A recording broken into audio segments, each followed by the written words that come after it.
Opioids. Opioids are the drugs that come under the category of analgesics.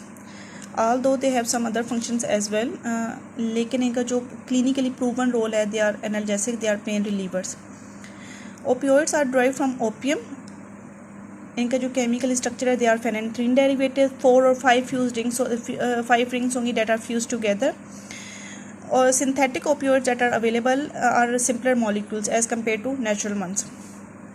Opioids में जितनी भी drugs हैं उनको थ्री कैटेगरीज में रखा जाता है. First are the full agonist, partial agonist and antagonist. Agonist तो वो होंगी जो अपने रिसेप्टर्स के अकॉर्डिंगली एगोनिस्ट बिहेवियर होगा उनका. जो एंटागोनिस्ट होंगे जो एंटागोनाइज करेंगी फंक्शंस को. जो पार्शियल एगोनिस्ट है इसमें कुछ रिसेप्टर्स के ऊपर उसी ड्रग की एगोनिस्टिक बिहेवियर होगा और कुछ रिसेप्टर्स के ऊपर एंटागोनाइजिंग बिहेवियर होगा. तो इसमें 3 कैटेगरीज हैं. फुल एगोनिस्ट भी हैं, पार्शियल भी हैं और एंटागोनिस्ट भी हैं. पहले हम बॉडी के अंदर देख लेते हैं कि ओपियोइड रिसेप्टर्स कौन कौन से हैं जो नेचुरल अकरिंग बॉडी के अंदर ओपियोइड रिसेप्टर्स हैं. They are kappa receptors, mu receptors and delta. Mu के ऊपर मैंने स्टार मेंशन किया है because mu receptors are the most abundant type of the receptors available for opioid drugs. और जो हमारे पास मार्केट में जो ज़्यादा ड्रग्स अवेलेबल हैं वो म्यू रिसेप्टर्स को ही एक्टिवेट करती हैं. अब मैकेनिज्म ऑफ एक्शन देख लेते हैं रिसेप्टर्स के ऊपर कि अगर इनके जो नेचुरली एक्टिंग लाइगेंड्स हैं वो जब एक्ट करेंगे तो तब क्या होगा, अगर ओपियोइड ड्रग्स देंगे तो तब क्या हो रहा है. ये अभी हम यहाँ पे कोई सी ओपियोइड ड्रग की बात नहीं कर रहे. हम ये देख रहे हैं कि एक्चुअली मैकेनिज्म में नेचुरली पेन स्टिमुलाई जा कैसे रहा होता है और फिर हम ये भी देखेंगे कि ओपियोइड्स उस पेन स्टिमुलाई को ब्लॉक कैसे करते हैं. ये हम कंसिडर कर लेते हैं कि ये हमारे पास क्या है, एक न्यूरॉन है, ये दूसरा न्यूरॉन है. ये प्री साइनेप्टिक इसको कह लेते हैं न्यूरॉन, ये पोस्ट साइनेप्टिक है. ये पेरीफ्री है, यहाँ से मैसेज स्टिमुलाई आया, पेरीफ्री से पेन स्टिमुलाई हुआ, कोई टारगेट हिट हुआ और पेन स्टिमुलाई आया. ये म्यू ओपियोइड रिसेप्टर्स थे, यहाँ पे पेन स्टिमुलाई आ रहा है. और यहाँ पे आके क्या होगा कि कैल्शियम चैनल्स ओपन होंगे क्योंकि जी प्रोटीन कपल रिसेप्टर्स है. ये कैल्शियम चैनल्स ओपन होंगे, कैल्शियम चैनल इनसाइड डिपॉजिट होगा और यहाँ पे हाइपरपोलराइजेशन हो जाएगी. कैल्शियम चैनल इनसाइड मूव होने से क्या होगा, ये वेसिकल्स हैं जिसमें ग्लूटामेट हो सकता है, न्यूरोपेप्टाइड हो सकता है, सब्सटेंस पी, हिस्टामिन रिलीज जैसे सेरोटोनिन वगैरह. ये न्यूरोट्रांसमीटर्स हैं जो कि एक्साइटिंग न्यूरोट्रांसमीटर्स हैं जो पेन स्टिमुलाई को आगे फर्दर मूव करते हैं, उस मैसेज को कन्वे करते हैं. तो ये जब पेन स्टिमुलाई आया तो ये न्यूरोट्रांसमीटर यहाँ पे रिलीज़ हुए by opening of the calcium channels. Calcium inside deposit हुई, ये एक्साइटिंग न्यूरोट्रांसमीटर यहाँ पे रिलीज़ हुए और ये पोस्ट साइनेप्टिक जो न्यूरॉन है उसके अंदर ट्रांसफ़र हो जाएंगे. और इस तरह से पेन स्टिमुलाई एक न्यूरॉन से दूसरे न्यूरॉन में जा रहा है और इसी तरह ये सेंट्रल नर्वस सिस्टम में जाएगा पेन स्टिमुलाई और स्पाइनल कॉर्ड में जाएगा. अब क्या होता है कि जब कैल्शियम चैनल ओपन होते हैं, कैल्शियम इनसाइड मूव किया, यहाँ पे कैल्शियम कम हो गए, पॉजिटिव चार्जेस कम होंगे, हाइपरपोलराइजेशन होगी और पोटाशियम चैनल्स ओपन हो जाएंगे. इस तरह से एक प्री साइनेप्टिक जो न्यूरॉन है वो पोस्ट साइनेप्टिक न्यूरॉन को अपना मैसेज कन्वे करता है. अब ये जो म्यू ओपियोइड रिसेप्टर्स हैं, they are G protein coupled receptors. G protein coupled receptor are the type of receptor जिसमें जी प्रोटीन होती है जो कि एम्बेडेड होती है लिपिड बाई लेयर के अंदर. उसका जो अपर पार्ट है वो सेल के बाहर होगा, जो इनर पार्ट होगा वो सेल के इंट्रासेलुलरली प्रेजेंट होगा. जब कोई भी ड्रग आके अपने रिसेप्टर के साथ बाइंड करती है तो जी प्रोटीन के अंदर इनसाइड चेंजेस आएंगे. और वो चेंजेस क्या होंगी in case of opioid receptors, वो चेंजेस ये होंगी कि वोल्टेज गेटेड चैनल्स जो हैं कैल्शियम चैनल्स वो ब्लॉक हो जाएंगे. ये कैल्शियम चैनल्स ब्लॉक हो जाएंगे अगर ओपियोइड आके अपने रिसेप्टर के साथ बाइंड किया तो कैल्शियम चैनल ब्लॉक हो गए. जब कैल्शियम चैनल ब्लॉक हुआ तो ये जो एक्साइटिंग न्यूरोट्रांसमीटर्स हैं ये रिलीज़ नहीं हो रहे. यहाँ पे जब कैल्शियम इनसाइड मूव नहीं कर रहा तो हाइपरपोलराइजेशन नहीं हो रही और इस तरह से पोटाशियम चैनल्स ओपन नहीं होंगे. तो 2 एक्शंस होंगे जब ओपियोइड अपनी ड्रग के ऊपर आके रिसेप्टर के ऊपर बाइंड करेगा तो मैसेज वो कैसे ब्लॉक कर रहा है कि वो कैल्शियम चैनल्स ओपन नहीं हो रहे, कैल्शियम इनसाइड मूव नहीं कर रही, वेसिकल्स नहीं रिलीज़ कर रहे न्यूरोट्रांसमीटर्स को, और जो पोस्ट साइनेप्टिक न्यूरॉन है वो भी रिसीव नहीं कर रहा. इस तरह से एक प्री साइनेप्टिक न्यूरॉन से पोस्ट साइनेप्टिक न्यूरॉन में मैसेज कन्वे नहीं हो रहा तो यहाँ पे मैसेज ब्लॉक हो गया और इस तरह से पेन फील नहीं होगा.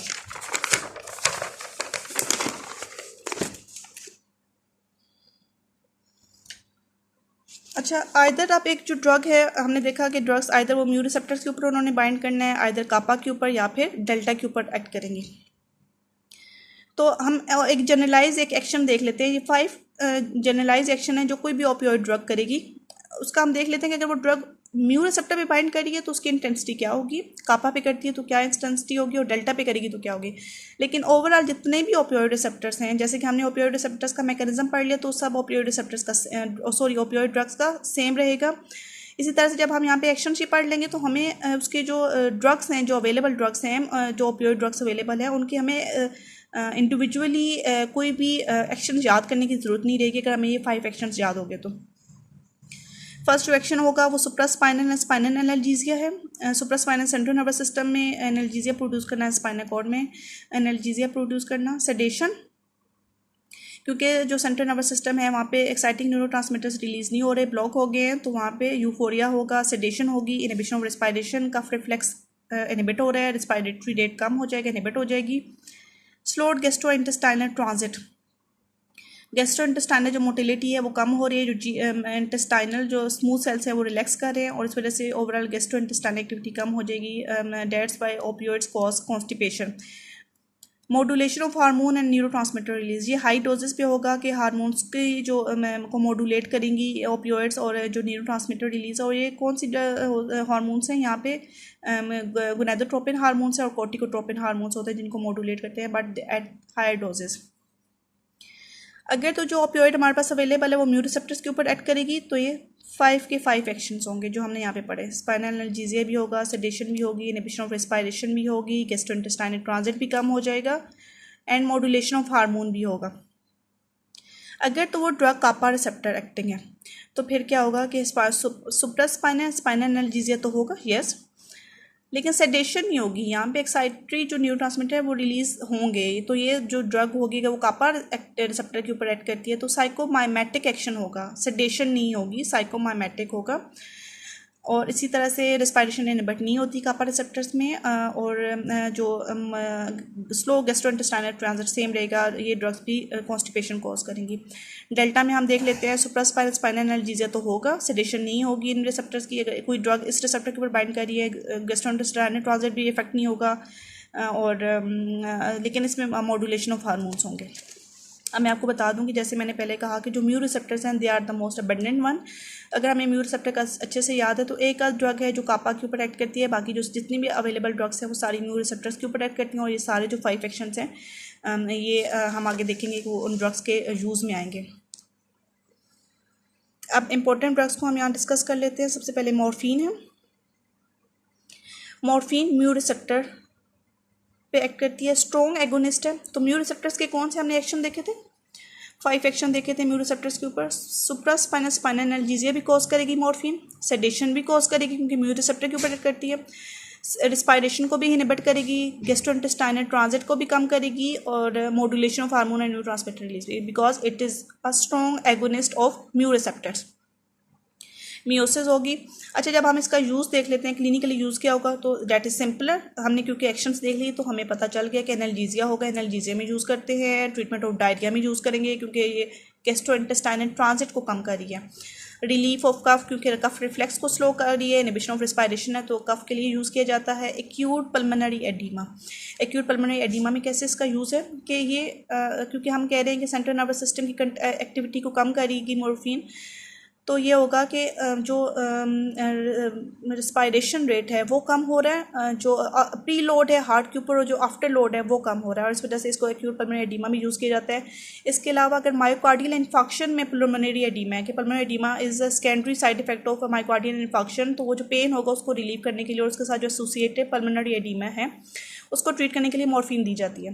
लेकिन क्योंकि मॉर्फिन के जो इफ़ेक्ट्स हैं वो रिस्पायरेशन को इनहिबिट करते हैं, तो अगर पेशेंट जो है वो रिस्पायरेटरी रिस्क पे है तो उस केस में इसको जो चॉइस ऑफ ड्रग होगी पल्मोनरी एडीमा में फुरोसामाइड है, फिर मॉर्फिन यूज़ नहीं की जाएगी।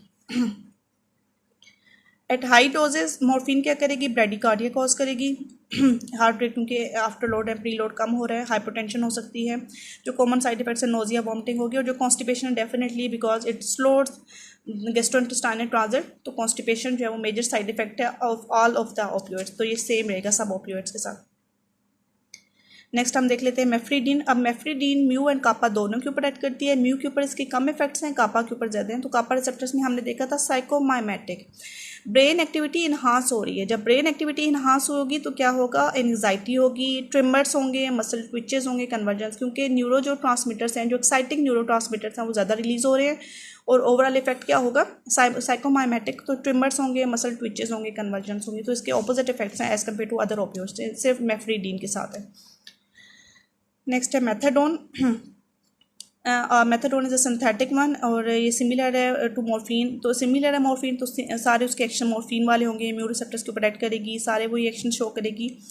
एक जो डिफरेंस होगा जो एमसीक्यूज पॉइंट ऑफ व्यू से इंपॉर्टेंट है, methadone is a longer acting drug than morphine और इसको यूज़ किया जाता है हीरोइन एंड मॉर्फिन के विड्रॉल में, क्योंकि इसके जो विड्रॉल सिम्टम्स है वो बहुत कंट्रोल्ड हैं, इसलिए इसको हीरोइन और मॉर्फिन की विड्रॉल में यूज़ किया जाता है मेथाडोन को।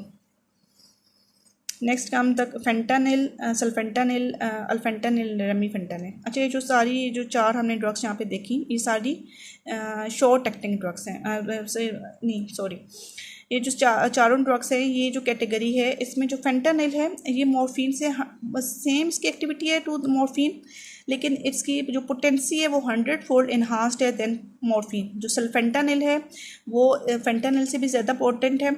जो अल्फेंटानिल है और जो रेमीफेंटानिल है ये दोनों शॉर्ट एक्टिंग है, तो इनका यूज़ किस में होगा, जब जहाँ पे हमें शॉर्ट एनाल्जेसिया चाहिए होगा तो वहाँ पे हम इन दोनों को यूज़ कर सकते हैं। Next come heroin, synthetically produce है, नेचुरली प्रोड्यूस नहीं होती और इसको इसकी मॉर्फिन के एसाइलेशन से इसको प्रोड्यूस किया जाता है। इसकी एक्टिविटी मॉर्फिन से 3 फोल्ड इन्हांस होगी, पोटेंट है मॉर्फिन से। ऑक्सीकोडोन ये भी सेमी सिंथेटिक है। जो कोडीन है, कोडीन बॉडी में जाके मॉर्फिन में ही कन्वर्ट होती है और इसकी वजह से उसका एनाल्जेसिक इफेक्ट आता है। जो कोडीन है वो इसका इटसेल्फ एंटीटसिव इफेक्ट है, तो इसीलिए इसको कफ सिरप्स वगैरह में यूज़ किया जाता है। प्रोपोक्सीफीन ये मेथाडोन का डेरिवेटिव है। मेथाडोन को हमने जैसे देखा था कि सिमिलर टू मॉर्फिन है, म्यू रिसेप्टर्स के ऊपर एक्ट कर रही है, तो प्रोक्सीफीन का भी वही मैकेनिज्म ऑफ एक्शन होगा, वही एक्शंस होंगे, क्योंकि मॉर्फिन रिसेप्टर्स के ऊपर एक्ट कर रही है म्यू के ऊपर, तो सेम एक्शंस होंगे as that of morphine. Next pentazocine है, ब्यूप्रीनोर्फिन है, नेलब्यूपिन है, ब्यूट्रानाफोर। अच्छा, ये जो हम 4 ड्रग्स देख रहे हैं इनको याद रखना इसलिए ज़रूरी है क्योंकि ये मिक्स्ड और पार्शियल एगोनिस्ट है। जो हम ऊपर पढ़ रहे थे, जो हमने मॉर्फिन पढ़ी, मेफ्रीडीन, मेथाडोन, फेंटानिल, सल्फेंटानिल जो क्लास थी, जो हेरोइन थी, ऑक्सीकोडोन, कोडीन, तो ये जो सारी ड्रग्स थी ये हमने पढ़ी थी एगोनिस्ट थी, फुल एगोनिस्ट थी। अब जो हम ये 4 ड्रग्स देख रहे हैं, पेंटोजोसिन, ब्यूप्रीनोर्फिन, नेलब्यूपिन एंड ब्यूट्रानाफोर, ये सारी मिक्स्ड और पार्शियल एगोनिस्ट है। अगर हम पेंटोजोसिन को सेपरेटली देखते हैं तो ये एगोनिस्ट है कापा रिसेप्टर्स के ऊपर, तो साइकोमाइमेटिक इफेक्ट होगा, और ये एंटागोनिस्ट है म्यू रिसेप्टर्स और डेल्टा के ऊपर। तो इन ड्रग्स को यूज़ किया जाता है फॉर एंटागोनाइजिंग इफेक्ट्स ऑफ जो ओपियोइड्स है उसमें यूज़ किया जा सकता है। ब्यूप्रीनोर्फिन ओपियोइड डिटॉक्सिफिकेशन के लिए यूज़ करते हैं, लेस विड्रॉल सिम्टम्स हैं इसके। ये एमसीक्यूज पॉइंट ऑफ व्यू से बहुत इंपॉर्टेंट ड्रग है। ओपियोइड डिटॉक्सिफिकेशन में जो ओपियोइड यूज़ होता है डेट इज़ ब्यूप्रीनोर्फिन, नेलब्यूपिन एंड ब्यूटाफेनॉल। तो ये मिक्स्ड और पार्शियल एगोनिस्ट है, इनका जो सबका यूज़ है वो सेम रहेगा। ट्रेमाडोल हमारे पास सेंट्रली एक्टिंग है और म्यू रिसेप्टर के ऊपर एक्ट करेगी। जब म्यू रिसेप्टर के ऊपर एक्ट करेगी तो सारे एक्शन वही होंगे, स्पाइनल सुप्रास्पाइनल एनाल्जेसिया होगा, सेडेशन हो रही है, गैस्ट्रोइंटेस्टाइनल ट्रांजिट कम हो रहा है और रेस्पिरेशन इनहिबिट हो रही है। नेल्ट्रेक्सोन एंड नेलमेफिन। अच्छा, ये जो 3 ड्रग्स हैं ये स्ट्रॉन्ग एंटागोनिस्ट है। नेल्ट्रेक्सोन एंड नेलमेफिन स्ट्रॉन्ग एंटागोनिस्ट है और इसीलिए ओपियोइड पॉइजनिंग में नेल्ट्रेक्सोन को यूज़ किया जाता है और इन ड्रग्स को यूज़ किया जाता है जो ओपियोइड रिलेटेड कोमा होता है और जो रेस्पिरेटरी डिप्रेशन होता है due to opioids over use, उसको ट्रीट करने के लिए नेल्ट्रेक्सोन एंड नेल्ट्रेक्सोन को यूज़ किया जाता है। Thank you.